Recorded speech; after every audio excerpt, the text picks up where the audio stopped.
Akkam jirtu fayyaa keessanii nagaan isiniif haa ta'u bakka jirtanitti guyyaa har'aa biddeena isiniif innee dhufnee biddeena bareedaa haala kanaatiin biddeena xaafii barbaadan mana kiyya koottaa dubni isaa akka namatti tolu argitan mitiire.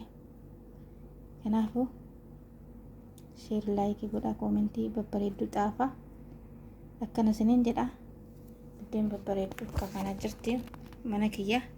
Warri biddeena barbaadan koottaa haala bareedaatiin biddeena akka kanatti jira isiniin jedha.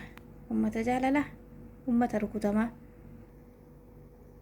Akkuma argitan egaa biddeen haala kanaatiin qophaa'ee jira. Guys.